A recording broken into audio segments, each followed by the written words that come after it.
कितनी कम सीटें होती हैं, इतने सारे लोग फॉर्म भरते हैं, कैसे सिलेक्शन होगा? लेकिन कंपटीशन बहुत कम लोगों के बीच में होता है। फोकस्ड हैं, डेली आप कंसिस्टेंटली पढ़ाई कर रहे हैं तो ये ज़्यादा मुश्किल नहीं होती। सेट प्रैक्टिस, इसकी क्या भूमिका देखते हैं परीक्षा के दौरान? मेरे ख्याल से सेट प्रैक्टिस दो चीज़ों के लिए होनी चाहिए। एक तो टाइम मैनेजमेंट के लिए और दूसरा आप अपने आप को चेक करने के लिए। थ्योरेटिकल डेप्थ नॉलेज जितना ज़्यादा हो उतना अच्छा। जिस एग्जाम पे प्रिपरेशन कर रहे हैं उसको ध्यान में रखते हुए कर, उसे थोड़ा सा ज़्यादा डीप जा सकती है। आप जब तैयारी करते थे तो आपकी क्या दिनचर्या होती और मैं ये कोशिश करता था कि जो मैंने सोचा सुबह सुबह वो ज़्यादा से ज़्यादा उसको डेली का टारगेट कर लिया था? मतलब वही 1.5 महीने पढ़ के मैंने प्रीलिम्स निकाला था। ज़्यादा मार्क्स भी मेरे नहीं आए तो उसमें 130 मार्क्स थे मेरे। कैसी भूमिका देखते हैं इस डिजिटल क्रांति की? दोनों है इसमें, बस खुद पे डिपेंड करता है कि आप उसको किस तरह से कंट्रोल करके रखते हैं। जो प्रतियोगी परीक्षाओं के बच्चे हैं उनसे गार्जियन का कम्युनिकेशन दिन प्रतिदिन टूट रहा है। एक्चुअली मेरे दोस्त ये भी बोलते हैं कि तुम अपने मम्मी पापा से बहुत बात थोड़ा कम करो। इसका फायदा मिलता है कि नहीं? बिल्कुल, बहुत फायदा मिलता है इससे। आप डिप्रेस्ड नहीं होते हैं। फ्रेंड्स भी जरूरी हैं लेकिन सेलेक्टिव होने चाहिए। यस, शॉर्ट टर्म गोल और लॉन्ग टर्म गोल प्रिपरेशन के दौरान कितना मदद करते हैं? लॉन्ग टर्म गोल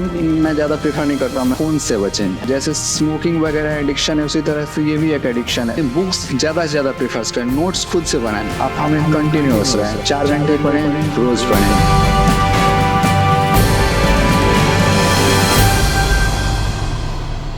नमस्कार साथियों, आप सभी का बहुत बहुत स्वागत है द ऑफिसर्स एकेडमी में। साथियों, संघर्ष की इस गाथा को आगे बढ़ाते हुए हमारी आज मुलाकात हो रही है अविनाश कुमार से। अविनाश कुमार बिहार दरोगा के पद पर चयनित हैं और इसके पूर्व में भी इन्होंने कई सारी परीक्षाओं में सफलता अर्जित की है। इन्होंने सीपीयू की परीक्षा में सफलता अर्जित की है, साथ ही साथ इन्होंने बिहार जो एसएससी का एग्जाम होता है उसके तहत राजस्व कर्मचारी के पद पर भी चयनित हुए थे।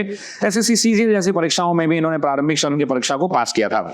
आज अविनाश से हम जानेंगे कि बिहार दरोगा के लिए इन्हें किन किन कठिनाइयों का सामना करना पड़ा, कितना संघर्ष करना पड़ा और कितनी मुश्किल हुई इस वर्दी को पाने में। इन तमाम बातचीत को आगे बढ़ाएंगे। हमारे साथ अविनाश है। स्वागत है अविनाश, आपका बहुत। Thank you sir. Avinash Singh, Avinash, एक चीज है जो बिहार दरोगा के नाम सुनकर लोगों के जहन में आती है, कितनी कम सीटें होती हैं, इतने सारे लोग फॉर्म भरते हैं, कैसे सिलेक्शन होगा? सर, सिलेक्शन के लिए सबसे इम्पोर्टेंट ये है कि अपने फोकस रहना, और दूसरा इसमें ये है फॉर्म बहुत लोग भरते हैं लेकिन कंपटीशन बहुत कम लोगों के बीच में होता है। फॉर्म भरने वालों की संख्या 5 लाख 6 लाख तक होती है, लेकिन उसमें अगर हम देखें तो 1 लाख से ज़्यादा उसमें लोग ऐसे नहीं होते जो जेन्युइन स्टूडेंट उस चीज़ के लिए होते हैं। तो अगर आप फोकस्ड हैं, डेली आप कंसिस्टेंटली पढ़ाई कर रहे हैं तो ये ज़्यादा मुश्किल नहीं होती। ज्यादा मुश्किल नहीं है। एनसीईआरटी की किताबें 6वीं से 12वीं आजकल हर लोग कहता है, आपने भी पढ़ी थी क्या? हाँ, मैंने पढ़ी थी, लेकिन मैंने सिलेक्टेड सब्जेक्ट की पढ़ी, सारी मैंने नहीं पढ़ी। मैंने ज्योग्राफी पढ़ी, मैंने बायोलॉजी पढ़ी, फिजिक्स मैंने नहीं पढ़ी क्योंकि मैं साइंस बैकग्राउंड से था तो मैं वो फिजिक्स नहीं पढ़, मतलब साइंस में मैंने सिर्फ बायोलॉजी पढ़ी, ज्योग्राफी पढ़ी, हिस्ट्री की मैंने पढ़ी, एंशिएंट पढ़ी और मॉडर्न पढ़ी। सेट प्रैक्टिस, इसकी क्या भूमिका देखते हैं परीक्षा के दौरान? सेट प्रैक्टिस डिपेंड करता है कि आप किस एग्जाम की प्रिपरेशन कर रहे हैं। अगर एसएससी का कर रहे हैं आप प्रिपरेशन तो उसके लिए ज़रूरी है क्योंकि उसमें टाइम मैनेजमेंट करना होता है। मेरे ख्याल से सेट प्रैक्टिस दो चीज़ों के लिए होनी चाहिए। एक तो टाइम मैनेजमेंट के लिए और दूसरा आप अपने आप को चेक करने के लिए कि आप खुद को कितना जान रहे हैं, एग्जाम पॉइंट ऑफ व्यू से कितना। तो अगर एसएससी के लिए अगर आप करते हैं तो सेट प्रैक्टिस ज़रूरी है। और जैसे बिहार दरोगा का एग्जाम हो गया, इस समय बहुत ज़्यादा समय होता है तो उसके लिए डेली सेट लगाना मेरे ख्याल से, मैं ऐसा समझता हूँ कि इतना ज़रूरी नहीं है। थ्योरेटिकल आप क्या देखते हैं कि आपको बहुत ज़्यादा सब्जेक्ट का डेप्थ नॉलेज होना चाहिए? जैसे आप बीपीएससी वगैरह की तैयारी कर रहे हैं उस लेवल तक आपको डीप जाके पढ़ना पड़ेगा, या फिर अगर आप कुछ मानक पुस्तक जैसे लूसेंट जैसी किताबें हैं, इन किताबों का भी ऑनलाइन अध्ययन भी कर लेते हैं तो आप परीक्षा को पास कर जाएंगे? नहीं, मैं ये समझता हूँ कि जितनी अच्छी आप पढ़ाई करते हो उतना ज़्यादा। थ्योरेटिकल डेप्थ नॉलेज जितना ज़्यादा हो उतना अच्छा। हाँ, लेकिन इसकी भी लिमिटेशन है कि आप जिस एग्जाम पे प्रिपरेशन कर रहे हैं उसको ध्यान में रखते हुए कर,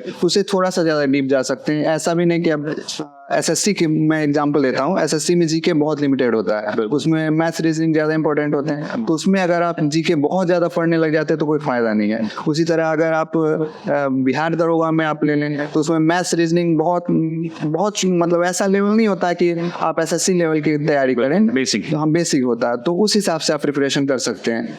अगर बच्चों को बताया जाए कि वो आपकी जो दिनचर्या होती थी, आप जब तैयारी करते थे तो आपकी क्या दिनचर्या होती थी? बहुत सारे लोग पूछते हैं कि सर रूटीन क्या करना चाहिए, कितने घंटे पढ़ना चाहिए, किस हिसाब से अपने दिन की शुरुआत करते थे, आप क्या करते थे? मैं ज़्यादा रूटीन फॉलो उस टाइप का स्टूडेंट नहीं रहा हूँ कभी भी। मैं जब भी बनाता था तो बनाने के समय में 10 घंटे 12 घंटे का बना देता था। एक दिन गलती से होता था। इसमें दिक्कत क्या आ जाती है जानते हैं? इसमें सर दिक्कत ये आ जाती है कि आपने 12 घंटा का बना लिया और आपने पढ़ा 10 घंटा। पढ़ने के लिए तो आपने 10 घंटा पढ़ लिया, जो कि काफ़ी ज़्यादा होता है, लेकिन आपको हमेशा ये रह जाए कि 2 घंटा मैंने कम पढ़ा। इससे आपका मोटिवेशन बहुत ज़्यादा डाउन हो जाएगा। फिर अगले दिन आप कहेंगे अरे यार वो ही नहीं रहा, उसको मार के फेंक देंगे। तो मैं ज़्यादा उस पर फॉलो नहीं करता था रूटीन पे। मैं ये देखता था, मैं सुबह उठता था और मैं जब कहीं भी ब्रश कर रहा हूँ या बाथरूम में, मैं उस समय ये सोचता था कि आज मुझे क्या करना है, और मैं ये कोशिश करता था कि जो मैंने सोचा सुबह सुबह वो ज़्यादा से ज़्यादा उसको डेली का टारगेट लिया था। और डेली टारगेट। कितने समय लगे, कितने महीने और कितने साल लगे आपको इस तैयारी में? मैं पहले भी बता चुका हूँ कि मैं सीजीएल का स्टूडेंट रहा हूँ, तो मैं ज़्यादा जीके ओरिएंटेड एग्जाम का तैयारी नहीं करता था। थोड़ा बहुत जीके पढ़ता था। जब ये उस समय 2018-19 में रेलवे की वैकेंसी आई थी एनटीपीसी, तो मैंने वो फॉर्म भरा था। मैं तब पहले कभी बिहार दरोगा कभी इससे 17 वाला भी मैंने नहीं डाला था। तो वो रेलवे की मैंने वैकेंसी डाली थी, तो उसके लिए थोड़ा बहुत जीके पढ़ना स्टार्ट किया था। उसी समय ये एग्जाम आ गया है और रेलवे में भी कुछ ग्रहण लग गया, एग्जाम बहुत लंबा डिले हो गया। एसएससी भी उस समय बहुत स्लो प्रोसेस चल रहा था। तो मेरे पास बचा था बस यही एग्जाम बचा था। मैंने फॉर्म डाला, उसके बाद मेरे पास ज़्यादा नहीं, प्रीलिम्स के लिए 1.5 महीना समय था। तो मैंने पहले वाला पेपर सब उठा के देखा कि क्या है, तो देखा कि इसमें करंट अफेयर्स की ज़्यादा अहमियत है प्रीलिम्स में। तो उसके लिए करंट अफेयर्स पढ़ना स्टार्ट किया। प्रीलिम्स मैंने ज़्यादा दिन तक लगभग 1.5 महीने पढ़ के मैंने प्रीलिम्स निकाला था। और उस समय उसके बाद प्रीलिम्स होने के बाद फिर लगा कि प्रीलिम्स तो हो गया, कि ज़्यादा मार्क्स भी मेरे नहीं आए, तो उसमें 130 मार्क्स थे मेरे। तो फिर ये लगा कि मेंस के लिए पढ़ना जरूरी है, क्योंकि मेंस तो ऐसे होने वाला है नहीं, और मेंस हो भी जाता है तो फिर मेरिट में दिक्कत हो जाएगा। तो फिर मैंने सारे सब्जेक्ट, हिस्ट्री हो गया, ज्योग्राफी हो गया, एनसीईआरटी पढ़ाई, फिर नोट्स, सेल्फ नोट्स बनाए, क्योंकि सेल्फ नोट्स बहुत ज़रूरी होते हैं। मैं हर स्टूडेंट से कहूँगा कि सेल्फ नोट्स जरूर बनाए। सेल्फ नोट्स बनाया सारा। उसके बाद मेरा स्ट्रेटजी ये होता था कि मैं ज़्यादा बुक को प्रेफर नहीं करता था। एक बुक प्रेफर करता था, उसको बार बार पढ़ता था। और एक चीज़ और ये करता था, जैसे मैं आज 10 पन्ना अगर मैं पढ़ रहा हूँ, तो कल अगला दिन जैसे होता था तो उस 10 पन्ना को फिर से रिवाइज करता था, फिर आगे बढ़ता था। तो मुझे टाइम ज़्यादा लगते थे खत्म करने में, लेकिन इससे ये फायदा होता था कि मुझे याद लंबे समय तक वो रहता था। हाँ, वो ज़्यादा समय तक याद रहता था। फिर जब मैं अगर सेट प्रैक्टिस कर रहा हूँ, तो उसमें ये होता था कि लोग क्या करते हैं, आज सेट बनाए, फिर कल सेट बनाए, फिर परसों। मैं ऐसे नहीं करता था। एक सेट बनाया, उसके बाद उससे जो निचोड़ निकल सकता वो सारा निकालता था कि हाँ इसमें क्या, मेरी क्या इसमें वीकनेस है, उस पर मैं काम करता था। अगर कोई क्वेश्चन मुझसे नहीं हो रहा है तो मैं उसको गूगल सर्च करके पढ़ता था, उसके बारे में जानने की कोशिश करता था कि इसको कैसे, वीक जो मेरा पॉइंट है उसको मैं कैसे स्ट्रॉन्ग कर सकूँ। तो इसमें मुझे बहुत समय लगता था। एक सेट मैं बनाने के बाद उसको 2-3 दिन तक उसका मैं पूरी तरह से डेप्थ एनालिसिस करता हूँ। उसके बाद मैं ऐसे गूगल की क्या भूमिका देखते हैं? ये इंटरनेट युग की दुनिया है, ये 5G चलाने वाले हम लोग हैं, कैसी भूमिका देखते हैं इस डिजिटल क्रांति की? परीक्षा के दृष्टिकोण से कितनी मदद कर रही है या कितना नुकसान पहुंचा रही है? दोनों, मैं कहूँगा दोनों कर रही है। क्योंकि दोनों इसलिए कहूँगा क्योंकि लोग क्या होता है ना कि सर्च करने के लिए तो गूगल का यूज़ करने लगते हैं, ठीक है, 2-4-5 मिनट काम कीजिए निकाल, उसी समय किसी दोस्त का नोटिफिकेशन आ गया इंस्टाग्राम पे, उसके बाद जो वहाँ पे लगे हैं तो वो 20 मिनट का जो हमने किया था वो कब 1 घंटा 1.5 घंटा हो जाता पता है। तो अपने आप को रोक के भी रखना है कि ये नहीं कि भावनाओं में बह गए तो उसमें लगे हुए हैं। तो दोनों है इसमें, बस खुद पे डिपेंड करता है कि आप उसको किस तरह से कंट्रोल करके रहते हैं। मतलब दोनों चीजें हैं, आप उसका सदुपयोग करें या अनुपयोग करें या अपने हाथ में। माता पिता से बच्चे आजकल बहुत दूर जा रहे हैं, जो प्रतियोगी परीक्षाओं के बच्चे हैं, उनसे गार्जियन का कम्युनिकेशन दिन प्रतिदिन टूट रहा है। ये एक सच है, आप मानते हैं कैसे? है सच, लेकिन मेरे कंडीशन में नहीं है, मेरे केस में नहीं है। एक्चुअली मेरे दोस्त ये भी बोलते हैं कि तुम अपने मम्मी पापा से बहुत बात करते हो, थोड़ा कम करो। तो मेरे साथ में ऐसा नहीं है। इसका फायदा मिलता है कि नहीं? बिल्कुल, बहुत फायदा मिलता है इससे। आप डिप्रेस्ड नहीं होते हैं। अगर आपको कोई भी चीज़, जैसे कोई परेशानी आपको इस तरह का हो रहा तो आप पेरेंट्स से शेयर करते हैं तो वो आप कम हो जाता है। इससे बहुत फायदा मिलता है। फालतू की चीज़ों में आप इधर उधर ज़्यादा ध्यान नहीं देते हैं। एक लगता है कि आपके ऊपर में कोई है जिससे आप इधर कर सकते हैं। शेयर कर सकते हैं। हाँ मतलब काफी अच्छी अनुभूति होती है। हाँ। अभी जो लोग आज अपने दोस्तों पर रिलाई करते हैं, रूम पार्टनर्स पर जिनको जानते तक नहीं है, रूम पार्टनर्स पर रिलाई करते हैं, कुछ पटना जैसे दिल्ली जैसे शहरों में रहकर जो लोग तैयारी करते हैं वो अपने कोचिंग के मित्रों को मंत्रिमंडल के रूप में शामिल कर लेते हैं, तो उनसे उनके काफी समय का नुकसान होता है। वैसी परिस्थिति में क्या लगता है कि इनसे बेहतर अप्रोच तो माता पिता का ही साथ है, परिवारजनों का ही साथ है, जो अपने समय को उनके साथ गंवाएं? हाँ ये तो है, और फ्रेंड्स भी जरूरी हैं, लेकिन सेलेक्टिव होने चाहिए। यस, माता द बेस्ट। हाँ आपको ये पता होना चाहिए कि आपके लिए कौन से बेटर हैं। आपके फ्रेंड्स हैं जो कि आपको, देखिए हर चीज़ आप फ्रेंड्स के साथ शेयर भी नहीं कर सकते हैं। बहुत कुछ चीज़ें हैं जो आपको आपके फ्रेंड्स के साथ शेयर करना होता है, वो आपको गाइड करते हैं। अगर आपके फ्रेंड्स अच्छे हैं तो आपको हर ऐसी चीज़ में गिरने से बचाएंगे, आपको प्रिपरेशन में भी बहुत हेल्प करते हैं। बहुत से ऐसे फ्रेंड होंगे आपको जो आपसे अच्छे हैं, तो उनको देख के आपको ये लगेगा कि हाँ मुझे भी इनकी तरह करना है। तो फ्रेंड्स फैमिली आपको दोनों बहुत इंपॉर्टेंट है, और उनको साथ लेके चलना है। फ्रेंड्स सेलेक्टिव होने चाहिए, ऐसे नहीं होने चाहिए। अगर आपको कोई फ्रेंड मिल रहे हैं और आपको बोल रहे हैं कि चलो यार आज मूवी देख के आते हैं, तो आपको ये सोचना चाहिए कि मेरा जो आज का डेली रूटीन है वो मैंने पूरा कर लिया। अगर पूरा कर लिया तो आपको जाने में कोई बुराई नहीं। शॉर्ट टर्म गोल और लॉन्ग टर्म गोल प्रिपरेशन के दौरान कितना मदद करते हैं? जब आप तैयारी करते हैं तो अगर आपने कोई डेली का शॉर्ट टर्म गोल बना रखा है या लॉन्ग टर्म गोल है कि इस महीने में ये सब्जेक्ट करना है, तो ये कितना मदद करते हैं? ये स्ट्रैटेजी, ये तरीका कितना मदद करता है छात्र जीवन में?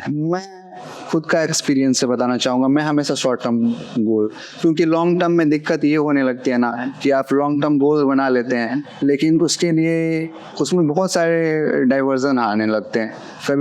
कभी समय उस तरह का अनुकूल नहीं हुआ, कुछ घर में हो गया, परिस्थिति हो गई, या फिर कोई मैरिज फंक्शन, बहुत सारे चीज़ स्टूडेंट लाइफ को फेस करना पड़ता है। तो अगर शॉर्ट टर्म गोल होता है तो आप कुछ दिन का बनाते हैं, आप ज़्यादा दूर तक नहीं देखते हैं। लॉन्ग टर्म गोल में हमको ये हो जाता है कि आपको दूर तक देखना पड़ता है कि हमको ये करना है। हो सकता है कि मान के चलिए मैं सोच रहा हूँ कि मुझे 10 चैप्टर कंप्लीट करने एक महीने में, लेकिन आप हो सकता है 15 चैप्टर भी कंप्लीट कर लें। तो आप उस समय आप अपने आप को मिनिमाइज कर लेंगे कि मेरा गोल 10 ही है और मैं बहुत ज़्यादा स्पीड से पढ़ रहा हूँ। लेकिन शॉर्ट टर्म गोल में ये होता है कि आपने सोचा कि 6 घंटे पढ़ने, ये चैप्टर्स पढ़ने, तो आप पढ़ लेते हैं। अगर आपको लगता है कि हाँ मेरा समय बच गया तो कुछ ज़्यादा भी पढ़ सकते हैं। तो इसलिए लॉन्ग टर्म गोल मैं ज़्यादा प्रेफर नहीं करता। मैं लर्नर्स जीवन में, छात्र जीवन में शॉर्ट टर्म गोल मेरे ख्याल से समाचार पत्रों की भूमिका करंट अफेयर्स प्रारंभिक परीक्षा के दृष्टिकोण से काफी महत्वपूर्ण होता है। तो क्या ये मैगजीन्स को पढ़ के करंट अफेयर्स बनाया जा सकता है? एक दिन में साल भर का ड्रिंक दिया जा सकता है? नहीं, दिन में साल भर का डोज? बिल्कुल भी नहीं। इसके लिए न्यूज़पेपर अच्छा ऑप्शन है। उसके अलावा मैं जो प्रेफर करता था, तो मैं जैसे स्टडी IQ हो गया, वर्ल्ड अफेयर्स हो गया, इसके छोटे छोटे जो वीडियोस आते हैं 10 मिनट की, 12 मिनट का, वो मैं रेगुलर बेसिस पे देखता हूँ। अभी भी देखता हूँ और पहले भी देखता था। इससे ये होता है क्या कि आप, ये एक आदत हो जाती है, और आदत हो जाती है, आपको बोझ नहीं लगता है। ये आप डेली बेसिस पे कर रहे हैं, उसको रटना नहीं पड़ता है। एक दिन का छोटा सा होता है, 8 मिनट का, 10 मिनट का, या फिर एक दिन में 2-4 वीडियोस भी आ गए हैं, तो वो देखने में ज़्यादा दिक्कत नहीं होती है। और उसमें करना क्या है, अगर आप सुबह में कर रहे हैं तो सुबह में, तो रात में सोने से पहले आप 2-3 वीडियो देख के कर लेंगे तो ज़्यादा मतलब टाइम किल भी नहीं होगा, आपको पूरा बिल्कुल हो जाए। तो मैं ये प्रेफर करता हूँ। उसके अलावा जब एग्ज़ाम टाइम होता है तो आपको ये एग्ज़ाम टाइम में ये होना चाहिए कि ऐसा कोई मैगजीन या बुक मिल जाए जो आपको, क्योंकि आपने पहले से सब कुछ पढ़ रखा है, एग्जाम टाइम में आपको क्या लास्ट टाइम रिवीजन करना, तो ऐसा कोई मैगजीन मिल जाए कि ऐसा कोई बुक मिल जाए जिसमें साल भर का निचोड़ हो, तो आपके रिवीजन के लिए बेटर हो जाएगा। बिल्कुल। अंतिम छात्रों को वो 3 संदेश आप कौन सा देना चाहेंगे जिनको विशेष रूप से छात्रों को ध्यान रखना चाहिए कि ये काम बिल्कुल करें और इनसे भटके ना हो? सबसे पहला है कंटिन्यूटी। आप हमें कंटिन्यूअस रहें, 4 घंटे पढ़ें, रोज पढ़ें। सबसे पहला मैं यही कहना चाहूँगा। दूसरा, फ़ोन से बचें। बहुत आजकल मैं अगर देख रहा हूँ, सबसे बड़ी दिक्कत ये है फ़ोन। लोग ज़्यादा फ़ोन यूज़ करते हैं, जैसे उनको पता नहीं चलता लेकिन वो एडिक्टिव हैं इस चीज़ की। जैसे स्मोकिंग वगैरह एडिक्शन है, उसी तरह से ये भी एक एडिक्शन है। आपको लगेगा नहीं कि आप एडिक्शन में है, लेकिन है। मैं भी ये फील करता हूँ कभी कभी कि मैं बहुत ज़्यादा फ़ोन चला। तो फ़ोन से बचें, बुक्स ज़्यादा से ज़्यादा प्रेफर करें, नोट्स खुद से बनाएं। बस यही सब है, छोटा छोटा चीज़, इसको आप बातों को ध्यान रखिए, साथियों, आज के इस वीडियो में मैंने देखा कि अविनाश कुमार जी ने अपने पर्सनल एक्सपीरियंसेस को शेयर किया और बहुत बेबाकी से शेयर किया। आपका कोई प्रश्न रहा हो, इनसे पूछना चाहते हो, कमेंट बॉक्स में प्रश्न छोड़े जाइएगा। फिर मिलेंगे किसी अन्य वीडियो में अन्य शख्सियत के साथ। तब तक के लिए बहुत शुक्रिया। जय हिंद। एक छोटे से गाँव से निकल जाए ये लड़का आज अपने कंधों पर दो सितारों को खिलाड़ियों का काम कर रहा है। कैसा लग रहा है आपको? बहुत ही अद्भुत महसूस कर रही है। रातें मैंने बिताई है इसके लिए। सीरियस है तुम बाप और उसके बाद हम ऐसा नहीं अंजाम दे सकते, ऊपर पढ़ाई करें। रातें पेपर गुजार रहे हैं, वो कम ना दे। आप इससे बहुत कुछ सीख सकते हैं। लेकिन पढ़ने नहीं हो सकता। 4 घंटे पढ़ें, रोज पढ़ें।